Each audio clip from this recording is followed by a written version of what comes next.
Welcome to the Free Marketeers, the official podcast of the Free Market Foundation. Hello, everyone. Thank you for joining us this week on our latest Free Marketeers podcast. You're listening to Chris Hattingh, researcher at the Free Market Foundation, and I'm joined, as usual, by Martin van Staden and Mpiyakhe Dhlamini. Guys, this week I thought we'd talk about probably the biggest news in the latest while, at least since the elections. It's the announcement of President Ramaphosa's new cabinet. I think a lot of people were waiting with bated breath to see what was going to come out of it. All the analysts and media journalists, etc., they hoped above hope for the new dawn. For me, it was a case of the new dawn hasn't dawned yet. It might still be a few years in the making. It might never come. I don't know. But I'd like to know what you guys think about it. If there are any specific appointments that stood out to you, any reappointments that gave you hope or not, or if you think this is just slowly downhill even more and more from here. Martin, I'll go to you first.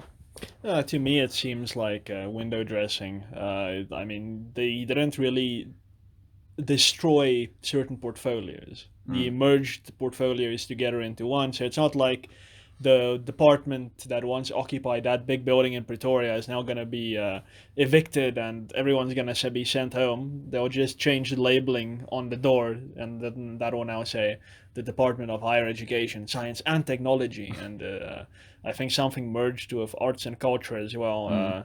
So sport? Yes, it was sport and recreation, arts and culture. So it's like now instead of having one department there and one department there, you have one department in both locations. So it's like there's nothing really changed. I mean, I guess it's good that the government has at least accepted the premise that we shouldn't have an unnecessarily bloated cabinet. So at least I guess that's good. But as far as a practical consequence for this thing, I don't see it. The individual is there. I'm not really familiar with personalities in government. I guess what I'm hoping for, especially with this new Department of Land Reform, Rural Development, Agriculture, and something else, I'm hoping that this one new mega department is focused on agricultural development rather than expropriation without compensation. I didn't know the new minister. It's toward the diesel. I don't know if she's on the expropriation bandwagon. I'm hoping not. She was chairing the committee that was supposed to come up with a specific amendment in the Fifth Parliament. Yeah. Well, I guess the fact that she didn't get around to that is probably a good sign so far. So yeah, I guess we're gonna wait and see. Although I don't believe in this excuse of give the president time. I think he's had his time. I think he's failed. But he has a new mandate now, so. Oh, does he? Great. So, well, why hasn't the proceeding started to split ESCOM into three yet? It's like, come on, this is nonsense. So yeah, I don't think anything massively new happened. I think it's gonna be business as usual for the most part. But yeah, we'll see. I'm as always, I'm skeptical. Mpiyakhe, for you? So I just wanted to comment on the ESCOM story. So this splitting into three of ESCOM, my prediction of it is that it's going to, since they said that they plan to do it over 10 years, and during the time they're going to be giving ESCOM 23 billion rands a year. My prediction is we will give ESCOM 230 billion rands a year, and nothing will happen for 9 years, and in the 10th year they maybe might do something, or they might just throw away the whole thing and decide, no, we're no longer doing this, sorry. I'm sure at that point the rand's value will have dropped so much they'll need more, so they'll need like 80 billion or whatever. So, but that's just how government works. They are very inefficient. If you can find the most, it's like it's a machine that is very efficient at finding the most inefficient way of doing something. So that's government. And in terms of the cabinets itself, well, we now have, I am worried about a few things, but I'm also optimistic about a few things. So the things I'm worried about is one of them is that Gwede Mantashe is now essentially the Minister of Energy as well as Mineral Resources. So he controls two very big parts of the economy. And we know from past experience and the fact that he was chairperson of the Communist Party, he's a hardcore communist. He doesn't believe in individual liberty. He doesn't believe individuals can make these decisions for themselves. So the work that had been started by Minister Jeff Radebe in deregulating the small scale provision of electricity might be undone now. We will see.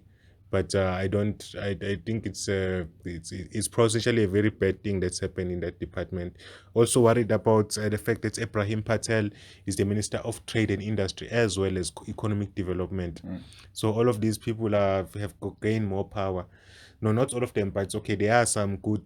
But yeah, the fact that Ibrahim Patel is it's hardly a big change from Derek Hanekom. Both of them are hardcore communists. You Both of them. mean Rob Davies? Oh, Rob Right. Davis. Sorry, yeah, Rob Davis. So both of them are hardcore communists, and both of them believe in state control, and so we should see more protectionist measures from the DTI, like possibly even more, because we're depending on where Ibrahim Patel, maybe he's more hardcore. Maybe Rob Davis was actually the moderate communist guy. So we shall see. Well, isn't protectionism now a libertarian thing? No. From what we're seeing coming out of the U.S., with some protection now being tariffs being levied on Mexico to punish them for sending poor people to America, isn't? And a bunch of libertarians now on that bandwagon. It's a Trump thing. So I wouldn't. Well, I mean, doesn't he fall in that camp? I don't know. He's a filthy capitalist, apparently. Libertarians have been thinking and writing about these things way before Trump, and we can now. So if Trump is more important than the combined consensus of all libertarian thinkers, ranging from people like Murray Rothbard to Ayn Rand, then of course, so yeah, it's the new libertarianism. If you ask a lot of Americans are going to say, well, Trump has achieved more than all those thinkers combined, so yes, he is more important. So, yeah, no, but it's interesting with having South Africa now probably going to go down that route of having more protectionism, and the total lack of awareness of how our economy is slowing down, how I mean, there's 10 million unemployed number, and yet they're probably just going to say, like, yes, no, the problem is we don't have enough government intervention. Let's double down. So, yeah, it's that's quite unfortunate. At least it seems like Tito Mboweni is staying, and to an extent, he seems to have a reasonable head on his shoulders, even though he is the man who gave us the labor laws that everyone suffers under today. So that's at least one good thing. That's just those are just the apartheid dinosaur, Martins. The people who are not getting jobs now, those are the apartheid dinosaurs. Yeah, forget about them. They're the legacy of apartheid. We just need to sweep them under the rug. Yeah. By the way, this is an actual quote from Minister Tito Mboweni. Yes. He called them apartheid dinosaurs. Wow. He says we just need to focus on the educated young people now. Those apartheid dinosaurs who don't have skills, forget about them. What is 10 million in a population of 60 million? It's not going to have that big an effect, so it's okay. Yeah. I mean, he has to play the field, surely. Martin, I was going to ask you, the size of cabinet was cut down from 36 to 28. So, as libertarians, okay, now I'm going to get ostracized from the objectivist movement because I've now put myself in the libertarian camp. But we're one of the things we very much advocate for is the sort of the distribution of power, that it's not centralized, that it's not in one place. So should we now some people are happy that it's been cut down the amount of people, but now it's more concentrated. So how do you see that? Do you think it's a case of concentrating power more now? Do you think it's a good thing that there are fewer ministers? It's an interesting question. The thing is, in South Africa's political system, I don't think it matters whether you have only the president or like 2,000 ministers. The point is the political party that controls the majority in parliament sets the policy. So it's not like if you have many ministers, you're actually decentralizing power. That we'll need to find some other means to do that. For example, probably empowering municipalities and provinces a bit more, even though to an extent that's also not under our constitution not going to be too substantive. But as far as the size of cabinet itself is, I don't see it changing anything. You may as well just say that there's one department and it's Department of the Presidency, and he just does what he wants. No. That'll have the exact same consequence. And we also have the added not benefit but detriment of we actually take it seriously that ministers are political appointees. We're very unashamed about that.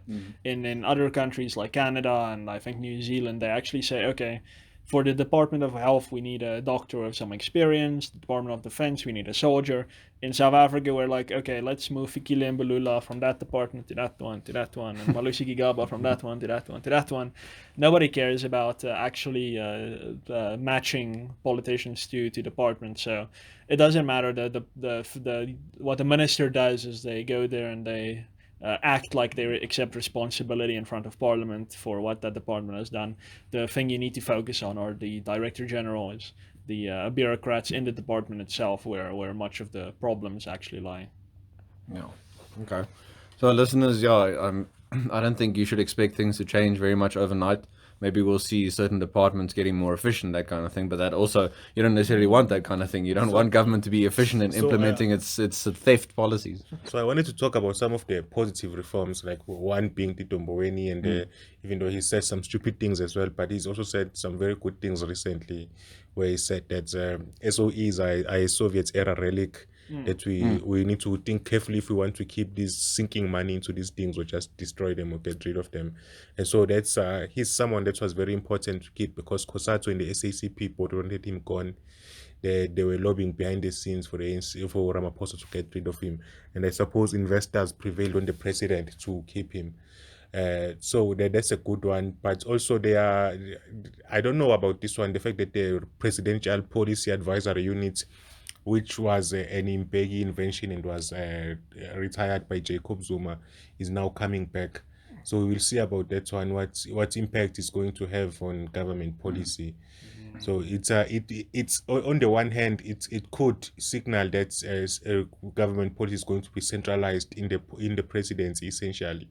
And then you will have the issue where which is one of the things that people were complaining about with Thabo Mbeki, is that he was centralizing policy making in his office, and ministers were just there to sign off on whatever policies that he wanted to implement.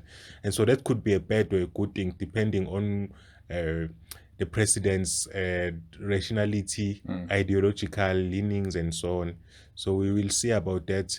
And also there are some few other good things. I don't know about, like, the fact that, who's this? I'm trying to think of this minister now. That Lindiwe Zulu has left the small business development. We don't know about this new person, how she's going to be in this department, but she seems to have some experience working with entrepreneurs. So we will see about that. What is the point of this department, though? I mean, do they repeal regulations or do they give grants to small businesses? I mean, those are two very different things, and throwing money at some small businesses isn't gonna help anyone. I think a speaker at one of our recent events made this point, that this department simply hasn't done anything. It's a bureaucracy that wastes money. Now, I was pretty keen, like that speaker, to see the department simply abolished, because it seems like the government is saying, oh, we have this department helping small businesses, when it's a lie. We don't want to give them that. So get rid of that. So the argument, when it was first formed, or when it was advocated for, mostly by business people and academics, civil society, and all of those people, was that you'll have a minister who will be a champion for small business, who would fight for policies that were beneficial to small business. But I think the flaw was that was simply just not putting as minister someone who was actually an entrepreneur, who could actually say, hey, our problems are regulations, our problems are these things and these things. And then you just had someone who was saying, hey, we'll just keep giving money to our cronies, and then we call that small business development. Well, there's also the point, we have put entrepreneurs in high government office before, something the FMF is very familiar with, and that hasn't necessarily translated into the type of results that we want. And I don't know if it's gonna work. I don't know if South Africa is equipped, I don't know, intellectually or with the political will to actually have a department specifically dedicated to championing unpopular causes. I think whatever the case, if the political class does not want something to happen, whether you have a department for that or not, it's not gonna help. And I hate being this pessimistic, but it seems like... Oh, you do. I do hate it. I don't take pleasure in this. It's my personality, man. He did not say with a smile on his face. I don't have to like it. But geez, it doesn't seem like much is going to change in the philosophy, the definitely not in the ideology or the thinking that is coming out of government. So yeah, I don't know. As we always say, get rid of this department. Get rid of arts and culture and sports and recreation, which is now one department. Get rid of higher education. I mean, what we've seen coming out of that department over the last few years has been terrible. The Higher Education Amendment Act was simply a ploy to centralize power more in the hands of the Minister of Education, Higher Education, which is now the same individual. Get rid of that. Let the universities do their own thing and fail under their own weight, which they will. So, yeah, I don't know. So let's see what this new Minister of Small Business Development. I'm a really big fan of giving people enough rope to hang themselves.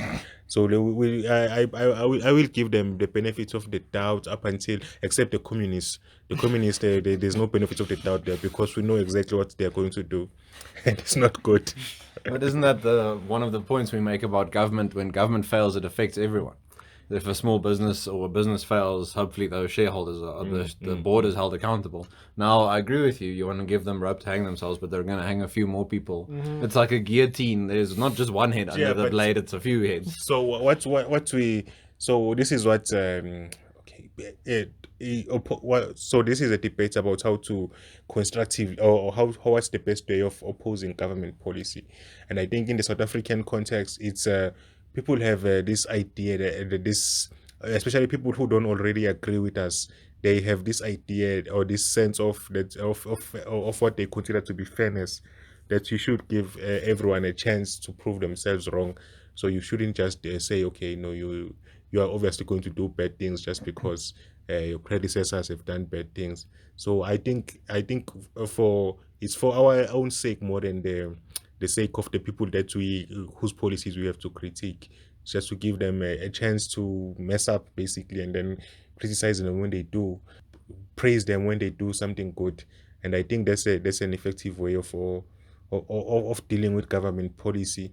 And then when it comes to some of the other good things, the Department of Labor had the word employment appended to its name, the beginning of its name. So So in other words, unemployment, because when a government department has anything attached to it, the opposite happens. Exactly. Jeez.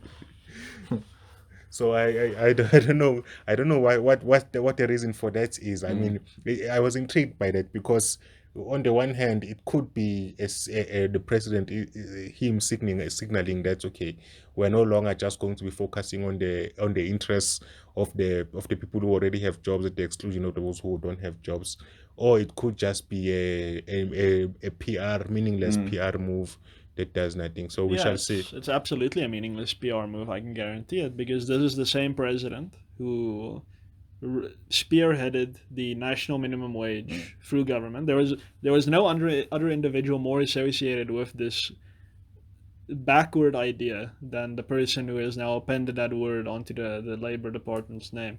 So I think this is another way of government saying, oh look, we actually are creating employment because we actually have a Department of Employment. How can you criticize us now? I think that is what it's going to come down to, unfortunately. Geez, it's depressing. It's really depressing. 10 million people unemployed, and that problem is solved, or can be solved instantaneously. It's simple. You don't need a new department. You don't need new ministers. You just tell your caucus, write up something called the Labor Laws Amendment Act, and in that act you say the Labor Relations Act 1995 is hereby repealed. The Basic Conditions of Employment Act 1996 is hereby repealed. The Employment Equity Act of 2001, I think, is hereby repealed. And you pass that. It's 3 lines. Done. Unemployment is virtually over within a few months. But no, we were not going to see that because there's a fear of unions, a misplaced fear of unions, because there's the assumption that union bosses, when they say vote X, then all the members of the union suddenly, like robots, vote for X rather than vote for who they want. There's this silly idea that is how politics works in this country, and this past election has proven that is not the case, because a substantial union contingent broke off from the ruling party and they said vote for this other party, and that party fizzled out. It's dead. So our politicians, either there are two alternatives. Either they actually believe in the terrible things that they are doing. That is the one thing, and I think that is probably the most likely thing. I think these are people who were activists against apartheid, receiving training and mentorship from the Soviet Union and from communist China and from Cuba. So I think they totally believe these things, or they're just too stupid to realize what's happening around them. And I cannot imagine that is the case, because we have actually these people are actually quite smart. Some of them, they're insightful. They have PhDs. Some of them. I cannot believe that they cannot see that they are not beholden to the unions. In fact. But they act like they are. So one of the interesting things I read this week was that the possibility that two unions might get deregistered.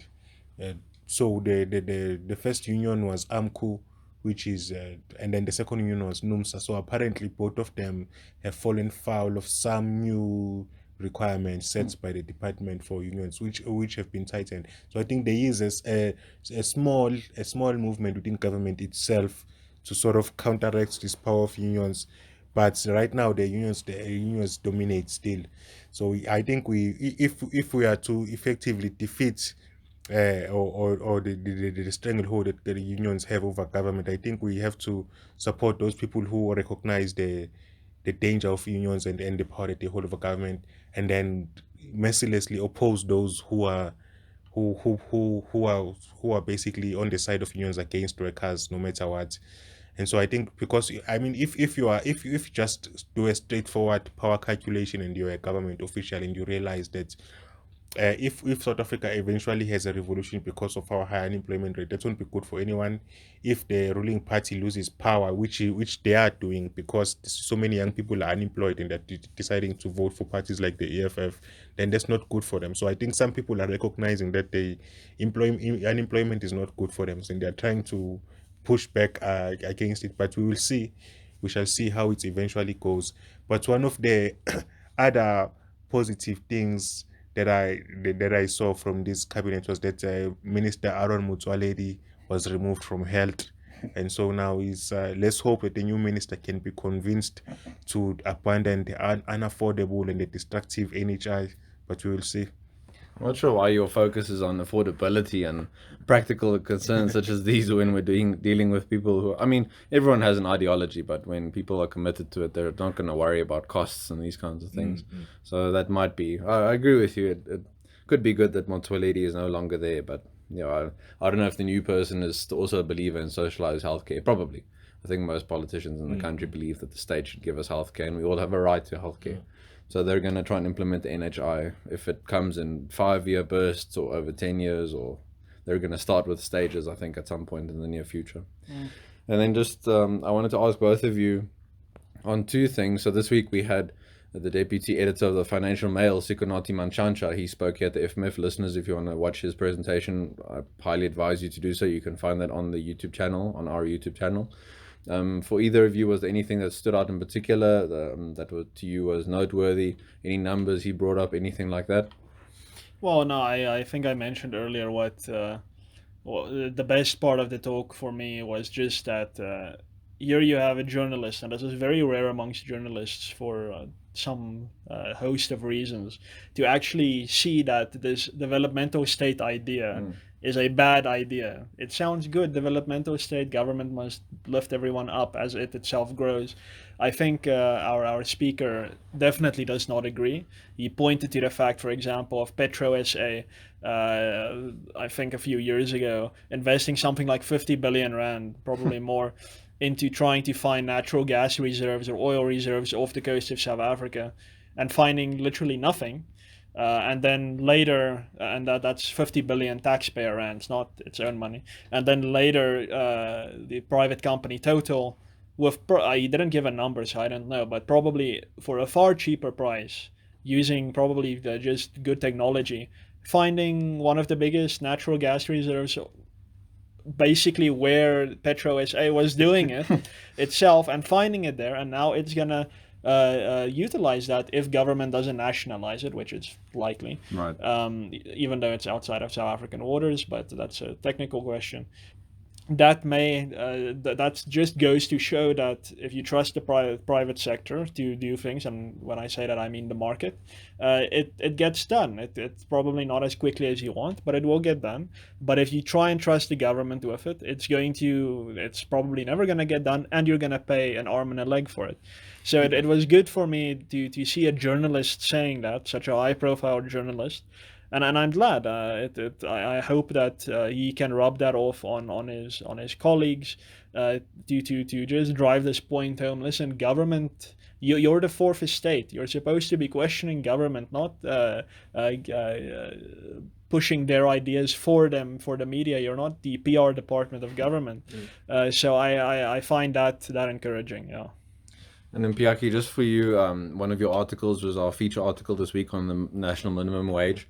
Your thoughts on that? It was published on BD Live and a few other places. Listeners, if you'd like to read it, please go and find it on the site, and we'll link to it on our website as well. We'll provide a version there. But Mpiyakhe, any 2 or 3 points from your article you want listeners to keep in mind, maybe when thinking about the minimum wage? Or we know, for example, we talk about the unemployment 10 million. Just for many listeners, in your homes, that kind of thing, 15,000 of the unemployed people who join the ranks are domestic workers. Yeah. So I mean that's real, and for a lot of people, we worry a lot about race and that kind of thing in the country. For a lot of people who employ domestic workers, they maybe know that lady like her children, that kind of thing. So this is going to have a real effect on their lives. So anything like that you want to point out? I know it's a real problem.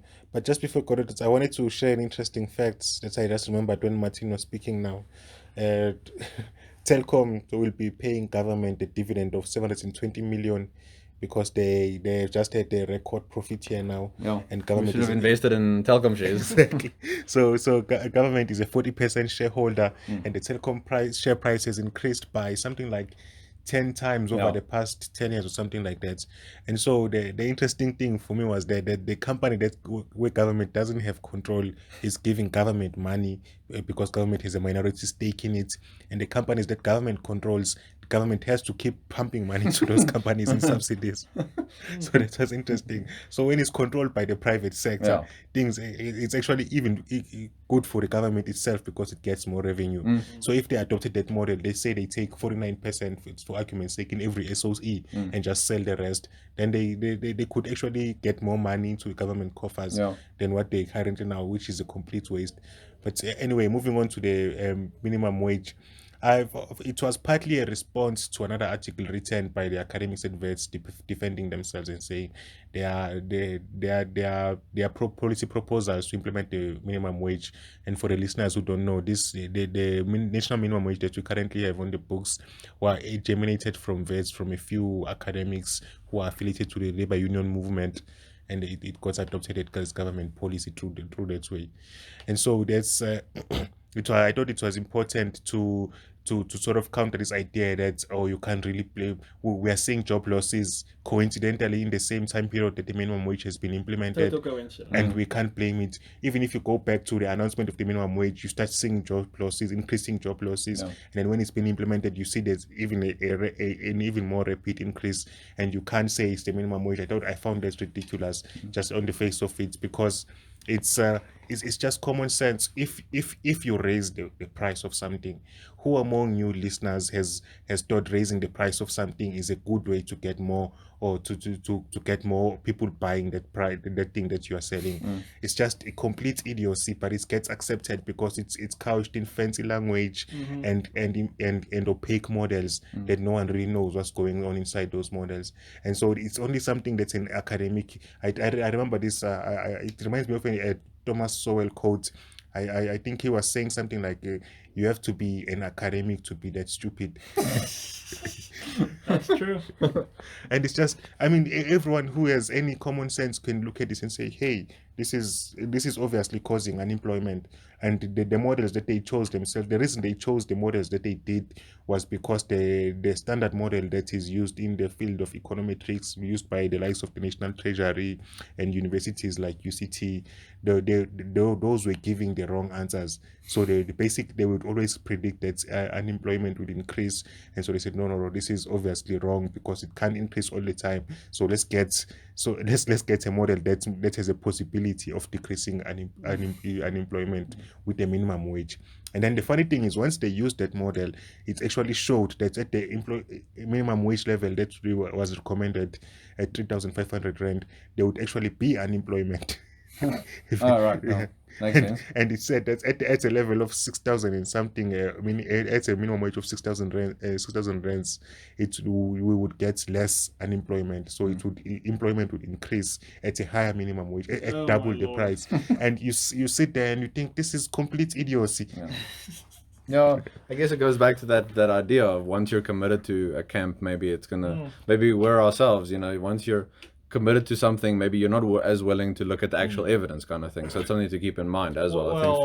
I think it's an important thing to keep in mind. We were committed to a very simple thing, liberty. Right. Now, if liberty leads to chaos, to destruction, to unemployment, to death and everything, I'm fine with that. Okay. I'm very open about the fact that freedom isn't easy. It's not convenient for everyone.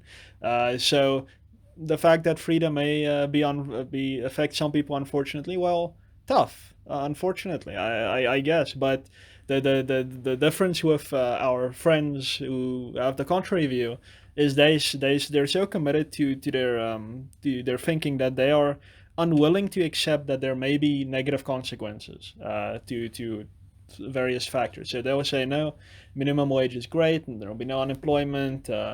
Any bad things that happen around our policy proposal are simply coincidences. That is a very intellectually dishonest way of approaching your own ideology. Now, I think we do not suffer from that because we're very open about the negative consequences that may come from freedom. And we still believe in freedom anyway because it's an imperative. And it's, as we'll say, it's a God-given or innate natural, we're naturally entitled to be free, even though that may be bad in some circumstances. So I don't think we're suffering from that to that extent. I was hoping you would give me some pushback because I have noticed lately, and I'm worried about this, the idea on many sides, not just both, because these things, it's not just necessarily a right left wing, it's a whole paradigm kind of thing. But this idea that we're always working towards a utopia, that it's for progress and this kind of thing, and people use that to justify that the ends justify the means no matter what happens. And I think it's important to counter that kind of idea.